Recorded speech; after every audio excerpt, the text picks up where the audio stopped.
class called First Step that is happening on Sunday, May the 4th, after our 10 a.m. service. So just around maybe like 11:15 or so. And that will be, and that'll be over here in the office area right next door. So if you want to be a part of that, or if you want to just know more information about that class before you show up, you can talk to Miss D is probably the person you can talk to. I would hand her the microphone and let her talk about it, but she would kill me. So I won't be doing that. So that is Sunday, May the 4th. Also, Sunday, May the 4th, we'll be doing. I'm sorry, I just went blank. We're doing a senior recognition Sunday. So I cannot believe I'm saying this. It is almost the end of the school year. And so we have some seniors who are graduating. And so we wanted to acknowledge and celebrate those students. And so we're going to have a day on May the 4th where we acknowledge that during the service. And so if you have a senior that you want to make sure they get acknowledged, or if you are a senior and you want to participate, you can let us know. And you can register for that on the Hub, our website, or I'm sorry, on our app. Or again, you can talk to Miss D, who will not be speaking at all right now, lest she kill me. So that is so those are a couple of things we want to let you guys know about. You can ask Miss D about any more details on that if you need to. Also wanted to let you know, we don't have a slide for this, but we did want to let you know we are in the middle of this series called What We Talk About When We Talk About the Cross, which will go until next or through next week. Beginning the following week, also May the 4th, Star Wars Day for those who celebrate. We are one person like, oh, right, we got to circle that on my calendar. So we're going to be starting a series called Tortured by the Gods, and Ashley and I are going to be kind of going back and forth and talking about all of the different kind of religious structures, sets of mythological ideas and questions that were around about the same time that the Bible emerged in the world. And so we're going to be talking about like, oh, how did these other ideas become things that the Bible is commenting on? In what ways are we still kind of tortured by the gods? In what ways do we still sort of interact with these very old ideas? And so that will start not next week, but the following week.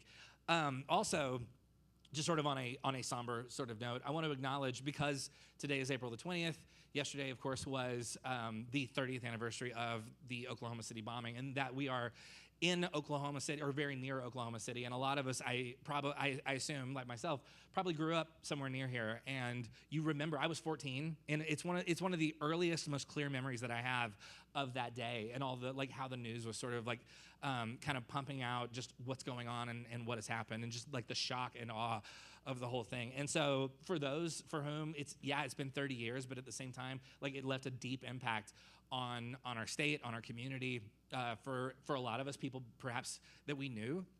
And so if yesterday was a heavy day as a result of that, or just sort of like the constant reminder of it, and also just the weirdness of that it was on the Saturday between Good Friday and Easter, just this dark day as it is defined in our faith, but also this dark day as we remember it 30 years ago. And so for those of you who spent yesterday kind of feeling some maybe some strong memories and some strong feelings, like, yeah, I assume you're probably not the only one who came into the room with that. That was a thing that literally hit home for a lot of us who can remember that. And so I did. It would have felt wrong to not acknowledge that it being such a significant anniversary of it. So why don't I do this? Why don't we pray, and then we'll get into what we came to get into. Let's pray.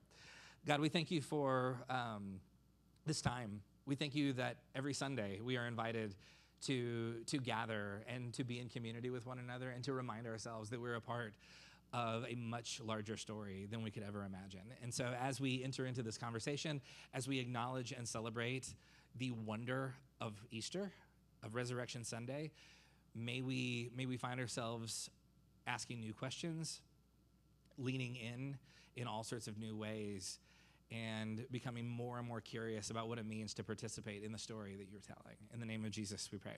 Amen. All right, so like I said, it is, if you didn't know, it's Easter. Welcome. And Easter we also often refer to it as Resurrection Sunday, because it's literally the day that we celebrate the resurrection of Jesus. And so it is this massive event where, because this is the critical defining event of our faith tradition. There are two holidays that kind of mark time in terms of the church calendar. There are more depending on what tradition you grew up in, but two major ones that pretty much everyone who is a part of this faith tradition celebrates, which are, one is Christmas, of course, which represents the birth of Jesus, and the next is Easter, which represents not the death of Jesus, but the resurrection of Jesus. And so a lot of times, and we're talking about the cross today, and so it's easy on Easter to center our ideas around the cross, with good reason, because it is a massive event. But the thing that makes the cross interesting is not that Jesus died, because the Romans used the cross to kill lots and lots of people. The thing that makes the cross interesting is that Jesus doesn't stay dead. And that's what Easter is here to remind us of. So Resurrection Sunday is not necessarily all about the cross. It is also tangentially, or not tangentially, probably more directly related to the empty tomb. And so the empty tomb represents the turning point in the history of this whole Jesus movement. But the tomb is not usually the central image of this faith tradition. Usually the central image is a cross. You often, if you see church buildings or stationery, like letterhead, envelopes, like whatever, breath mints, whatever, usually there's a cross etched into it or drawn onto it. And part of it is because it's easier to draw than an empty tomb, but also it is this event of supreme sacrifice. And so we have these two bookended events, the cross and the empty tomb, that centrally define this entire movement. And that's why we gather to affirm this every year on Easter. Easter is this reminder that the tomb is empty, and that this redefines how we interact with all of reality. So that is what we're here every year on Easter. That is what we are here pointing towards, remembering, and acknowledging, and celebrating. But first, before we get into all of that, I want to spend a little bit of time talking about guacamole. And that is, you saw it coming. I know you did. So we are, because here's the thing. I love tableside guacamole. I love fresh guacamole. And I first discovered tableside guacamole. Before we moved up here a long time ago, my wife and our kids and I, we all lived in this suburb of Fort Worth called Keller, Texas. And there was a locally owned Mexican restaurant called Fresco's. And I looked it up, by the way, it's still open. I was genuinely shocked. I did not realize Fresco's was still open. But they are, and they were known for, like, when we moved to Keller, people that we knew were telling us, you've got to go to Fresco's and you have to get the tableside guacamole. I don't know why. It's so much better there than it is everywhere else. And so we go to Fresco's, and of course, as we were instructed, we ordered the tableside guacamole. And so this high school age kid wheels up with like an AV cart from high school with all these avocado and guacamole making supplies on it. And at first it's like, oh, we ordered this thing, but also we have to sit here and watch him work while he just awkwardly stands near us, because at once it's like, oh, we're gonna get really fresh guacamole. The downside is we have to stand here and watch a high school kid do his job quietly and awkwardly for a minute. And again, can't handle the awkwardness, so I started making conversation with this guy. So I asked him, I said, so how long have you been like the guacamole guy here at Fresco's? And he said, well, I've been working here for a year, but they didn't make me the guacamole guy until about 6 months ago, because you have to work your way up, you see. It's all political. Like you have to really angle your way into, like, you have to be ambitious enough to become the guacamole guy at Fresco. So he was telling me, like, yeah, there's this whole like training process, and of course I'm imagining like a Mr. Miyagi figure, like saying, show me squash the avocado, and he had it. He was really good, and so I'm asking him, like, so did it take a long time to learn like their technique, because this place is like known for it? And he was telling me, like, yeah, there actually is kind of a pretty intense training process that you have to go through.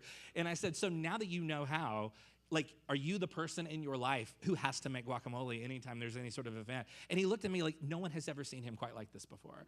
And he was like, yeah. He said every time, he said, my mom has a book club in our house once a month, and she always makes me make massive amounts of guacamole for her book club. He said, I was studying for finals the other day, and like I was really worried, like, I'm gonna fail this final. And my mom comes in and says, stop studying, I need you to make more guacamole. And so, because we all know where the priorities are in this household. It was really good guacamole. Now, it was a long time ago. I hope he's moved on. I hope he's discovered more things than just guacamole to make. He had a skill, like, no doubt. But hopefully he's expanded his repertoire. I'm sure he can make things like salsa and queso now as well. But so he's making this guacamole, and on the cart, it's not just guacamole. There's all sorts of other ingredients as well. There's onions, there's cilantro, there's tomatoes, garlic, lime. You can add jalapenos if you like it spicy. No judgment if you don't. It's okay. And so he's adding all of these things as he's sort of narrating why he's putting all this in. By the way, this had nothing to do with the rest of the sermon, but I told this story one time in a really large church, and after the first service, a guy came over to me. His name was Curtis, and he said, "Hey, listen, I'm the manager on the border down the road, and I want you to know we have really good tableside guacamole too." Like he was offended that I hadn't like sampled more than just frescoes. And I said, like, look, man, I'm not here shilling for, like, let's all settle down. Let's not like lower your voice, Curtis. So he like literally he ran out to his car and got me a bunch of coupons and said, give these to everybody. Let them know in the next service that look, man, I'm not taking sponsorships. I'm just telling you a story. So, but if you have coupons for free tableside guacamole, if the Holy Spirit is leading you to give them to me, that's fine. I will accept them. But anyway, so there's all sorts of things in the bowl that make the guacamole. But here's the thing about guacamole. It starts with avocados. And then expands to whatever other ingredients you want to add. But the thing about the avocado and everything else in the bowl, as it were, or at one time was alive. So the whole bowl is filled with things that once had life. An avocado was once attached to a tree, and which grew from the soil, which gave the tree life, which gave the avocado life. But at some point, somebody picked the avocado off of the tree, sent it to Keller, Texas, and then this high school kid is now making me guacamole with the avocado that was once alive. And so, now it's disconnected from its life source. And so now that it's in the guacamole, it's no longer alive. Once the avocado is separated from its source of life, it begins to die. So the thing about eating an avocado is it contains all sorts of nutrients and sources of energy that you can consume that somehow give you life. Because avocados, as far as I understand, are very good for you, and I refuse to believe otherwise. But so avocados have things in them to keep you alive and healthy. But in order for you to receive those things, the avocado actually has to die first. So we have to eat in order to stay alive. And if you stop eating, you die. Right, feel free to write this down if you need to. But so the avocado dies, but when you eat the avocado, it helps to sustain you and give you life. The avocado dies and you have life. So you could expand that to become more than just about what goes into guacamole, and it becomes about almost everything that you eat, minus maybe like Twinkies. So if you eat something, the odds are good that the thing that you're eating was at some point alive in some form. But then in order for it to become food to keep you alive, it had to die for the most part. So there's this interesting cycle that's already built in to the fabric of all reality, which is for something to live, something else has to die. So and we have language, by the way, all over the English language in like referring to this. So in fact, if you're going to eat something that was once alive but now it's not, the more recently it was alive, what do we call that? It's fresh. Right? And the assumption is that the more fresh something is, the better it is for you. The more recently the thing was alive, the better tasting it is, but also the better it is for you. And so this is true, again, true across all reality. This is the great mystery of manure, right? Like we live in a farming state. And so there are I assume people who, if not farmers, people who know or are possibly related to farmers. And there is this thing that we use in farming called manure. And manure is biological waste. It is death incarnate. But if you take manure and you spread it over the soil, what happens?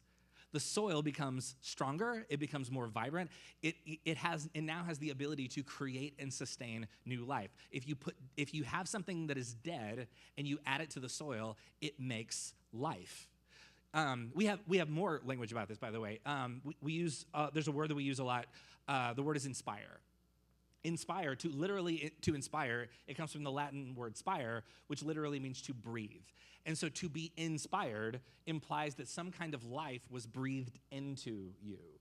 But conversely, the word expire means that life has gone out of you. The air, the life has left you. And so if you hear, for example, a story of someone doing something heroic, and the story ends with that person having died doing something heroic, say like first responders on 9/11 or something like that. Those are inspiring stories, but a person's expiration led to your inspiration. Are you with me? So we have all of this language all over our vocabularies that sort of imply that, okay, there was this thing that had to die, and the thing that died actually breathed new life into something else. There is this, again, it's built into the fabric of all reality. And it, like the avocado is a metaphor or is a symbol, a kind of a pointing sign of like, oh, all of reality actually functions exactly like this. Something dies so that something new and more alive can take place. So we're going to be looking at a letter, we're going to be all over the place, but we're going to start in this letter called 1 Thessalonians. 1 Thessalonians it is often thought to be the oldest letter that we have in what we call the New Testament. And so the idea here is, or when you're reading 1 Thessalonians, the assumption is the person writing this guy named Paul, is searching for language to begin understanding and unpacking what exactly kind of tradition and what kind of story are we participating in, because we've never done this before. And so we're trying to give new voice and new language to this thing that is kind of being born right before our eyes. So in 1 Thessalonians, Paul is writing to this church in a city called Thessalonica, and in verse 14 of 1 Thessalonians 4, Paul writes this. He says, "For we believe that Jesus died and rose again, and so we believe that God will bring with Jesus those who have fallen asleep or have died in him." So there's this New Testament math that's being worked out here, which is Jesus' death somehow leads to more and greater life. There is something that has to die, and then something greater and more powerful becomes alive. So like the avocado, there has to be a death in order to create a pathway towards the creation of new life, if that makes sense. So the cross, as we understand it, is an instrument of death that somehow, mysteriously, cosmically, creates some amount of space for new life. Look at another passage by this guy named Paul in Romans chapter 5. He's writing to a church in Rome, and he says this in verse 8. He says, "But God demonstrates his own love for us in this. While we were still sinners, Christ died for us. Since we have now been justified by his blood, how much more shall we be saved from God's wrath through him? For if, while we were God's enemies, we were reconciled," and which reconcile is another word for like new life being breathed into something. "We were reconciled to him through the death of his son. How much more, having been reconciled, shall we be saved through his life?" So Paul, there's a lot of big theological language here, but Paul is basically using language about death to talk about reconciliation. He's saying, yeah, there was this death, and the death somehow leads to something new and better being born. The cross is God's way of giving life. There is a death that makes way, that carves a path for life. There's another passage in Matthew chapter 16. This is a story about Jesus in verse 24. It says, "Then Jesus said to his disciples, 'Whoever wants to be my disciple must deny themselves and take up their cross and follow me. For whoever wants to save their life will lose it, but whoever loses their life for me will find it. What good will it be for someone to gain the whole world, yet forfeit their,'" and the word here is soul, but it literally could also be translated as self. And so what good will it do for you to gain everything but lose like what makes you you, basically. And then it says, "Or who can anyone give in exchange, or what can anyone give in exchange for their soul or for their self?" So Jesus uses this language about how he says, anyone who wants to follow me has to take up their cross. The cross, of course, is an instrument of death in the Roman Empire. And a lot of times we take this and we assume that what Jesus is saying is, he's saying that everybody else also has to literally physically die, like their heart has to stop beating in a similar way as his. I would argue, actually, Jesus is saying something much, much larger, because the cross is an instrument of death. And for us to live as fully alive and healthy and whole human beings, to sort of hold on to our sense of self, to be who we were always meant to be, some things are going to have to die in order for that to take place. It's not just like, are you literally going to die for this? It's what in your life do you have to loosen your grip on and let go of and allow to sort of be left behind in order to have some sort of new life be born? So, for example, if you know somebody who is just very naturally pretty selfish. You probably don't know anybody like that, but just imagine if you did, imagine what that might look like. So if their whole posture in life is, what am I gonna get out of this? How will this help me? If you're not doing something for me, why are we even talking? If you know someone who that's sort of their general disposition towards life, that person, I would argue, that person's universe is quite small, because the whole world literally kind of in their mind revolves around them. They're the only citizen in the world. Everyone else is just a minor character in their story. So you have somebody who that's how the world works, and their world is quite small. Conversely, if you know someone who is always looking for ways to serve other people, or to help other people, or to act in the best interests of other people, even if it does nothing to help themselves, that person, you would argue, or I would argue, that person's world is constantly getting bigger. Something is dying. My need to protect and invest in only myself has to die so that the world around me and my connection with other people can expand, so some sort of new life can be born. So what's happened? When I die to being solely invested in my own interests and my own concerns, and then become more concerned about the lives and well-being of other people, something has died. And that begins to give birth to life. You have a death, and that death leads to a resurrection. So, and this, by the way, this kind of thing can be quite painful.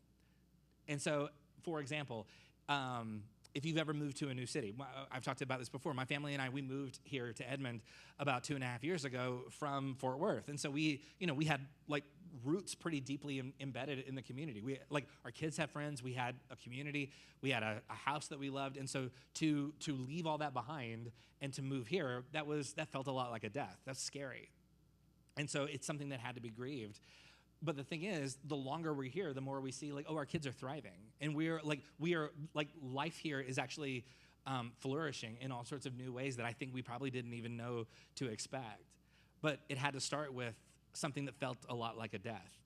And any change, by the way, can feel like a death. Even if it's a change that is positive, there is a thing of there is a normalcy to the way things are.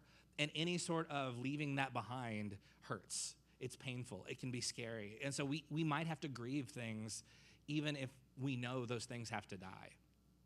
And so this kind of thing can be really painful. And so in any sort of major transition, a new job, changing schools, changing anything can feel like a small miniature death. And a lot of times that thing can often lead to a new, better situation that feels like resurrection, but the death is really hard. And it doesn't, and you can't necessarily always see the resurrection on the other side of the hill. And so any kind of change, again, even positive, healthy, necessary change is going to require most of the time some grieving. And so maybe you're in a season right now where you're acknowledging we've moved forward and some things have died and new things have been born. But we haven't really properly grieved the thing that we lost. And so maybe that's a thing that has to be done in order to fully thrive where you are now. Another example of this, by the way, is graduations. We mentioned before, we're doing a senior Sunday in a couple of weeks. We have seniors who are about to leave high school and enter into a new state of reality, basically. And there are two kinds of high school students in my experience. Two kinds of high school seniors. One is, I can't wait to get out of here.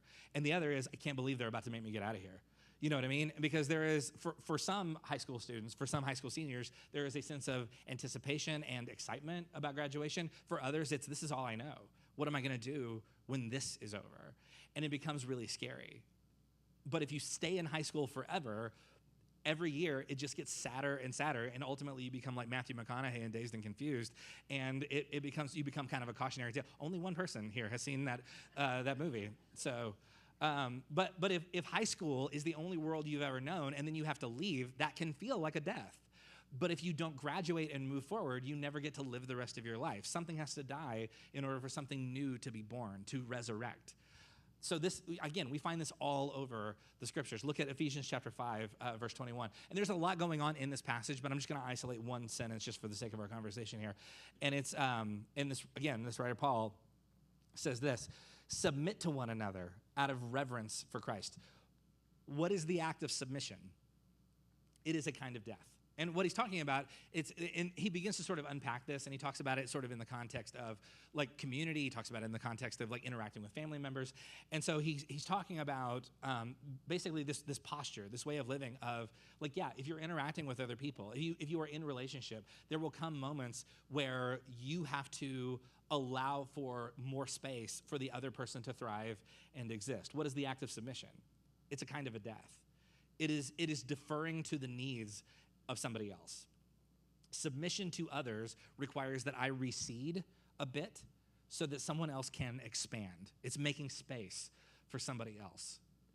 I would argue lots of interpersonal conflicts that we experience can be broken down to the reality that you have two people who are both refusing to die so that something better might live. So you have, and I mean, how many of us have been in a situation like that where you're witnessing a conflict, and you're noticing like, oh, these two have dug in, and they will like, there no submission here. There is no recession here. It is all like, I will die on this hill if I have to. And it becomes sort of like no one is willing to allow for the possibility of something new to be born, because no one is willing to die a little bit, to allow for their own will, their own self to recede in any sort of way. And we see this all over the place in small and large ways. There are moments in our lives when we are, I think, invited to allow ourselves to become smaller so that something else can get bigger. And this is not like to sacrifice like your mental health, your well-being, your personal safety. This is not what we're talking about. We're talking about, is it possible that there are times where I need to make space for something more, something that is more healthy and alive than the thing that I'm currently experiencing. Give you an example. When I say this a lot, but I realize it's Easter, and so maybe not everybody here knows this about me. I don't actually work here.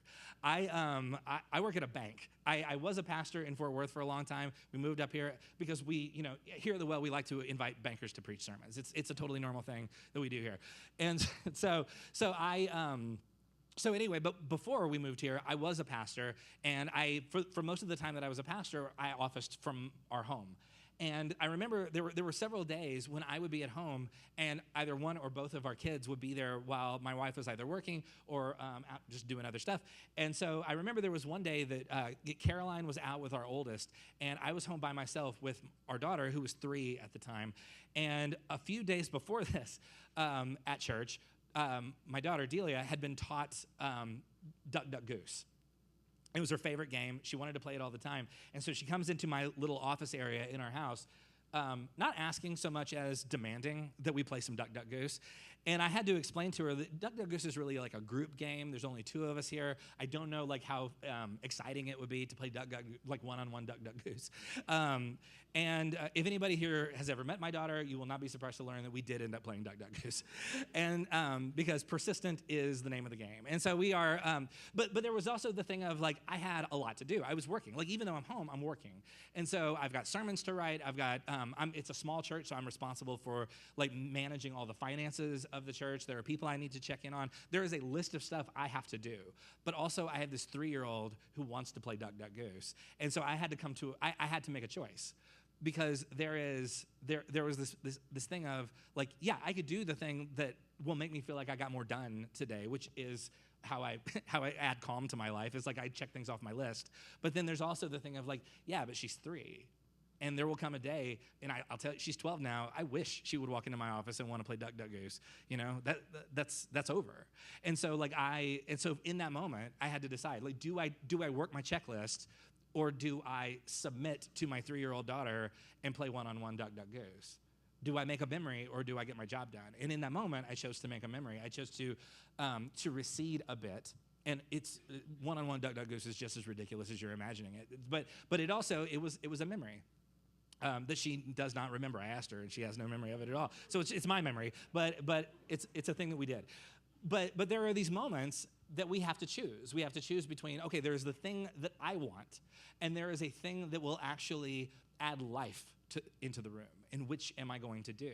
And I think the example of the avocado and the invitation to submit to one another is this invitation of like, yeah, how easy or how powerful is it to loosen your grip on those things and to choose to add more life into the space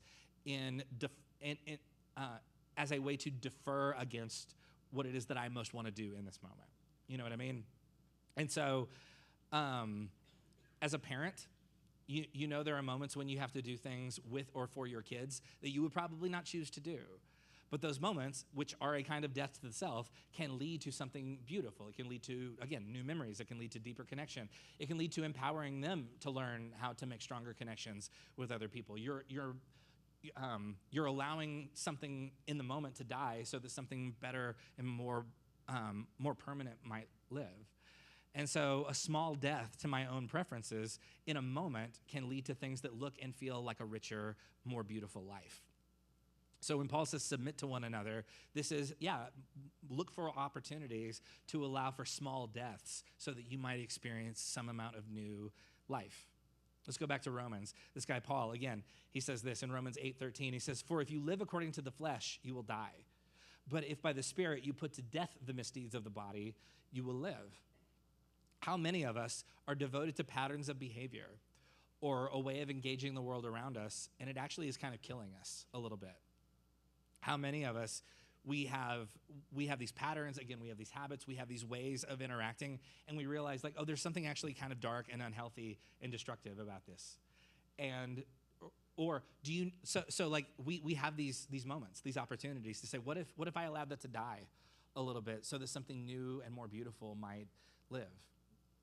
Do you know anybody, and again, you probably don't, but do you know anybody who is so consumed by ambition and the pursuit of success that actually no one can feel connected to them because it's always about the next rung on the ladder or the next promotion or the next pay raise or the next job opportunity so that I can keep jumping around and expanding my own profile, my own stock value in the industry that I work in, you know what I mean? And so it is possible that I can pursue these things. And it's not that the pursuit of those things in and of themselves are bad or harmful, but is it possible that those things are coming at a cost? And that as a result, like no one in my life feels like they know me. And I don't really feel connected to anybody else, but I sure am moving up that ladder. You know what I mean? Is it possible that that has to die a little bit? Those opportunities maybe have to be allowed to die so that more deeper connections can be formed. Or, again, there's no way you know anybody who fits this description, but do you know anyone who is so devoted to their own political opinion that it is actually harming their relationships with other people? Last service, I left too long of a pause, and somebody over here goes, yeah. And so I was like, hope that person's not sitting next to you because that's an awkward lunch. But is it possible that you have a connection with somebody and it has become almost like you have to hold your breath knowing like it's only a matter of like minutes before this becomes an argument or it becomes like basically just a bullet-pointed list of here are all the ways that I'm right, and you need to get on board with how right I am. You know what I mean? And so it is possible that we have people in our lives that we had a connection with, and at some point along the way, this need to win arguments became the most important thing, and now it becomes like I don't know if we can handle spending this much time with you because it is actually harmful. It is exhausting to just constantly feel like you're just like entering into an argument that has never ended. And so how many of us, like if we allowed for the possibility that other people have a perspective, and that maybe the version of the story that we know is not the whole story, or that maybe there are other points of view and other ideas that we can allow space for, how much of that would allow space for new life to be born? But in order for that to happen, we have to die to the need to always win the fight. Are you with me? Look at Colossians chapter 1, verse 19. This writer, Paul, says, he says, "For God was pleased to have all his fullness dwell in him being Jesus, and through him, through Jesus, to reconcile to himself," what? "All things, whether things on earth or things in heaven, by making peace through his blood shed on the cross." And so Paul is using this language of reconciliation. The cross and the empty tomb are about the reconciliation of all things. And we often talk about Easter in terms of Jesus did this to forgive my sins, to save me. And that is a part of the story. But if that's the whole story, then it's a very small version of what is a much bigger story. And the bigger story is, no, this is about the reconciliation of all things. But it begins with death. It says by making peace through his blood shed on the cross. The cross and the empty tomb are not just about having each of our individual things dealt with. It's about the reconciliation of all things. It's about putting the whole story back together again. So the cross and the empty tomb pose the question, what would it look like to participate in the reconciliation of all things, of putting things back together again? To reconcile is to give something new life. Are there things that need to die so that I can become more engaged in the reconciliation of all things? Are there things I need to loosen my grip on? Are there things I need to let go of? Are there ways that I need to recede so that some sort of new life might expand? In what ways does the avocado need to die so that something new can live? So